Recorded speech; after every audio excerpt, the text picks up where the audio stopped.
Hello everyone, this is Mitch and welcome back to our Kerbal Space Program tutorial-ish Let's Play series. So if you remember last time, and I'm sorry it's been a little while, we've prepared a bunch of vehicles to go to Duna. So today we're going to do just that. And someone in the comments at some point told me, like, how do I get such big payloads into space? Well, I would invite that person or whoever is curious about that to watch my orbit videos. I think there was a capsule about that and also a Let's Play episode. But still, for the purpose of this mini-series, I suppose, about Duna, I'm going to show you at the very least the process of getting the heaviest part into orbit, and that is the space station at nearly 400 tons. So I'm going to show that in a short while because we're going to need to be time warping. So from Kerbin to Duna, this time we're going to go for a good time window. And that's still in a year and a little bit. We can't see the date in here. But it's still in a year, so I'm going to need to time warp. And then I'm going to show that to you. I'm probably going to show a bit of a montage of the traveling to Duna for all the vehicles. And then I'm going to show you all the setting up around Duna. So rendezvous, docking, putting everything into a nice orbit for future use. And then for the next episode, I'm probably going to show some landings, gathering of science around Duna using the station and the lander. And then I'm going to finally show you a return mission back to Kerbin. And that's it. So it's probably going to be a 3-episode thing about getting a foothold in Duna. So Operation Dunian Foothold. So I'm going to see you in a moment when we time warp to the launch window. So see you in a second. And we're back. So we are roughly a day before the launch window, the actual ideal time to go for Duna. So we have this space station here and we just gotta crew it. So for pilot, I guess we're gonna go with Valentina for this one. Make sure she's in the pilot seat. We're going to need 2 scientists at the very least for the processing lab. And we're going to use at least one who's... Yeah, we're going to bring Rose because she has the most experience, so she's going to make it faster. And we're going to use Donridge so we can... Donrig or whatever, so we can get him to level up some. And we're going to need at least one engineer to reset the parachutes on the landing vehicle.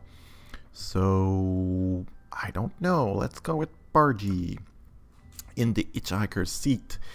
And we are ready. So let's save and launch.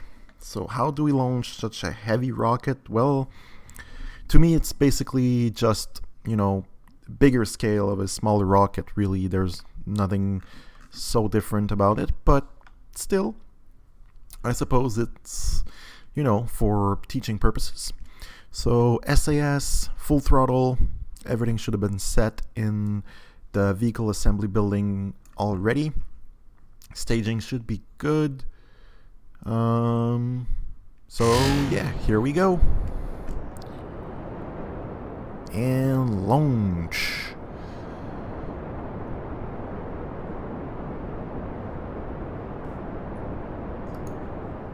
Now...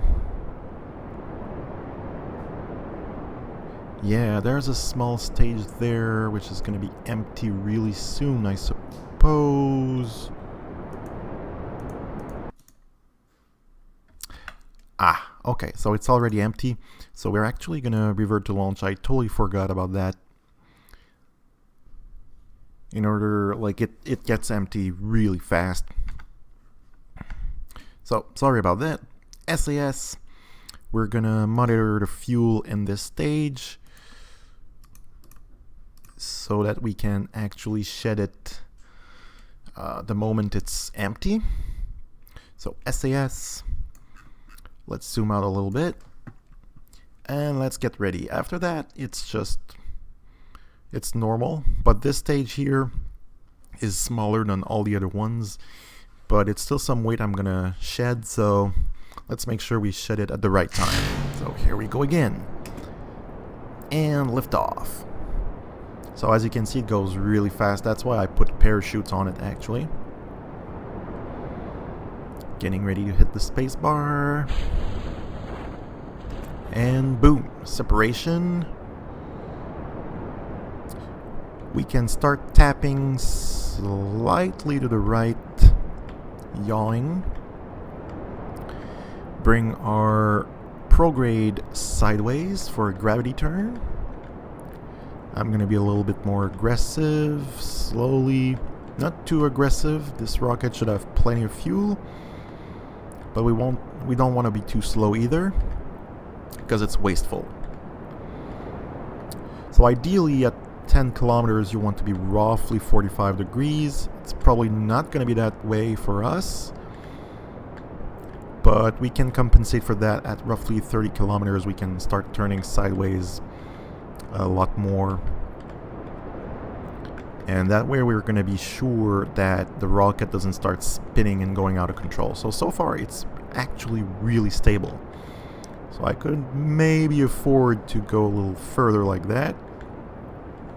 Now that's the danger. If you go too far from the prograde marker, that's when you'll get rockets flipping and wobbling and all that kind of stuff.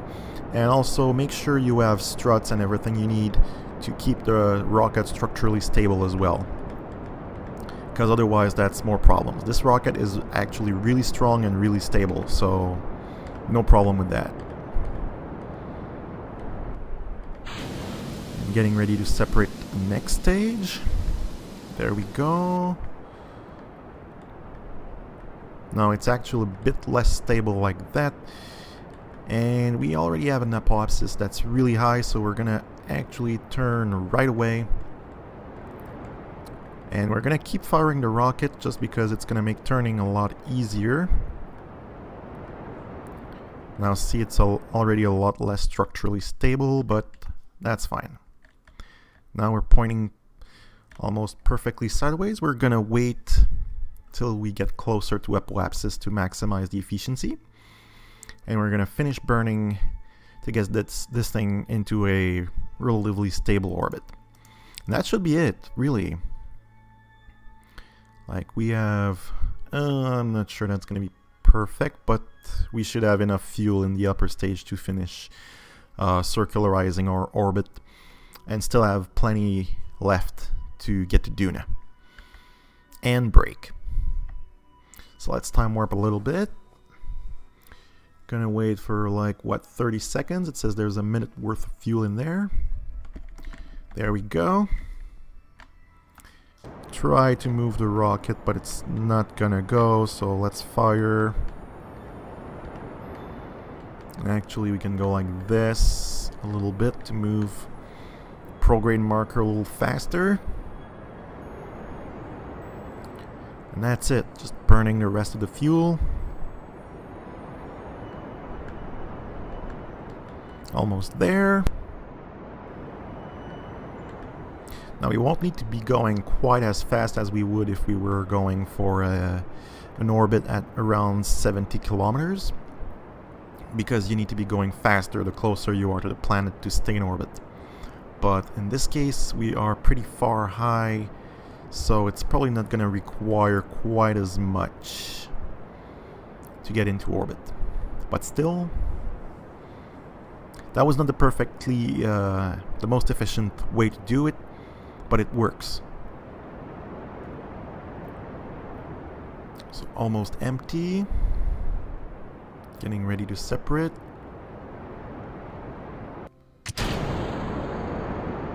And boom. And we're gonna keep burning like this until we have an orbit. Hopefully it's gonna be soon. It should be soon. I don't want to burn too much fuel, but in the worst case scenario we can still dock at this point and refuel this stage if we feel like we burn too much. But it's only about 1600 meters per second of delta V to get to Dunian and slow down, so it should be fine.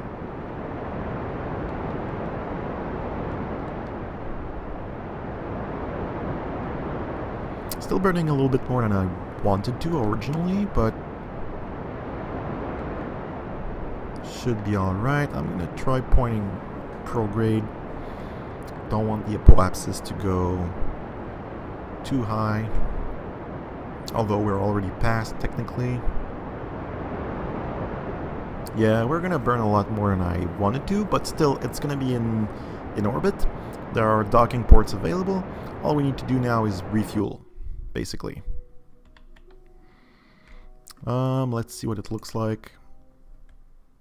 We might actually be more efficient burning like that right now and just... yeah. Because all we want to avoid right now, we've got the velocity to stay in orbit, but we just don't want to fall back into the atmosphere. So let's burn radial. That's probably the most efficient way to do this right now, anyway. Because it's not the most efficient way to get a rocket into orbit, mind you, but that'll work. We can push it a little further. See, the apoapsis is actually lowering, and that's fine. What you want is a stable orbit. There we go. Let's go for a little higher. At this point we're gonna need to refuel slightly.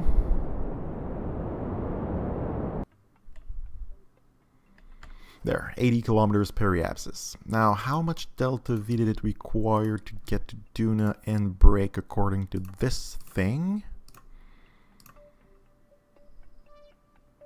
Yeah, 1600. So a little close for comfort. So now I'm gonna give you the montage of all the rockets going into space, and yeah, I'll spare you the refueling of the station, and then we'll see each other on the other side around Duna. So see you in another moment.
And we're back. So it's been a little while for me.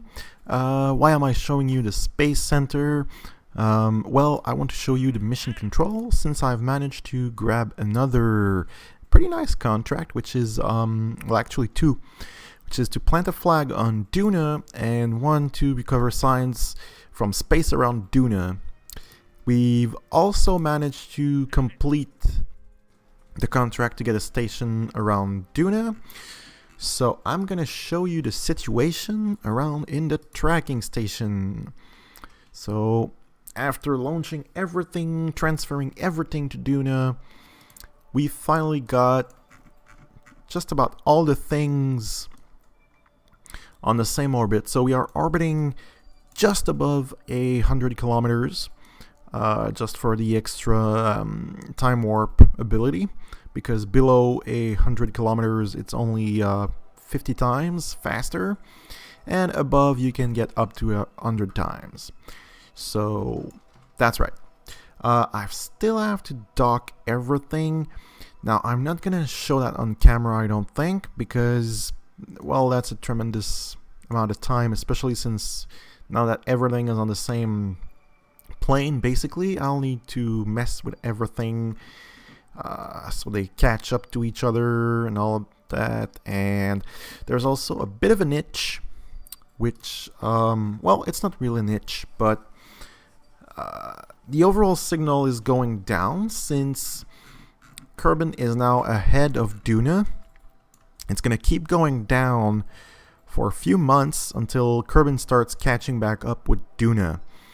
So since a lot of the things rely on probe cores, we might get some limitations on control soonish, and obviously it's not a good time to transmit signs, and we've also got to rescue Phildos. So I think I'm gonna end the episode here, and next time you're gonna be able to see everything docked, and we're gonna be able to go to Duna using the lander, recover some science, do some nice stuff. One thing I noticed, however, is that we seem to be orbiting around Duna in the opposite direction from Ike, which means it might not be possible to land on Ike. Getting an encounter is definitely going to be feasible, but landing is going to be annoying because we're orbiting at what, like, yeah, that's right, 800 meters per second this way, and Ike is going the other way at 300 meters per second. So that's a speed difference of at least, what, like 1,165 meters per second, roughly? Yeah. So that's a minimum that we've got to overcome if we just want to land on Ike. Not to mention getting there, although it's not very far and it's decently big. Getting an encounter is going to be easy, but landing, because of the speed difference, is going to be annoying, and returning is going to be equally annoying because we're going to want to reverse our orbit again to reach the station. So sadly, I don't think we're going to be able to do Ike very much, but we should have plenty of science from Duna alone. Worst case scenario, we'll just send, I don't know, a fuel tank or another vehicle to land on Ike. And we might also do that because one of the contracts is to explore Duna, is to return to Kerbin from a flyby of Duna. And until this mission is over, nothing's coming back from Duna. So we might make a bit of a split in our Dunian Foothold mission, in the form of an expedition to Ike, a landing on Ike, and a return mission from Ike, just to be able to get another maybe world's first contract for Duna. So that's about it for that. Was there anything else? I think I'm forgetting something. I mean, we've got the space station, we have the return vehicle, the landing vehicle, we have the tug, towing, whatever. We've got our satellite network. I think we're pretty set. The one thing that's going to be left is, well, transmitting signs from the lab, which we're going to try to do when we got the best amount of signal from Duna, which I think is actually close to 100% when Duna and Kerbin are pretty much on top of each other, like this. I think we get almost a full return, so we're going to only want to transmit roughly at that point. Remember, I hacked the file for the science lab, so we're not going to get as much science as we should. We're going to be getting it a little bit faster than normally, but we're going to be getting only a little bit above half of what we would be getting normally.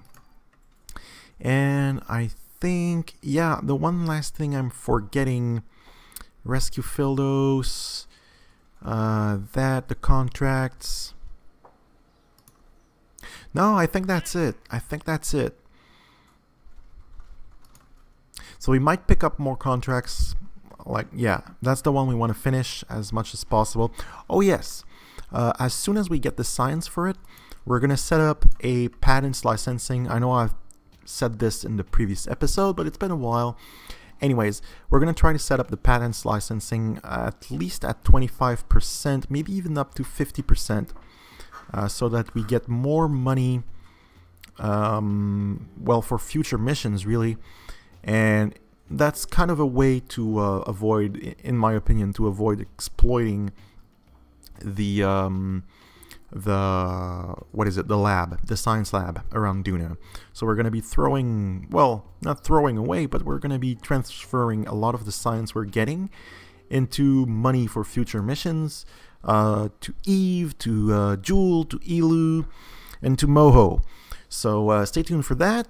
Next episode should be up the next day after this one. Hopefully, as I said, this is probably going to be a 3 episodes or so miniseries around Duna. And well, that's it. So if that helped you, if you've enjoyed, please like and subscribe, comments and feedback in the comments section below. Thank you for watching. Bye bye.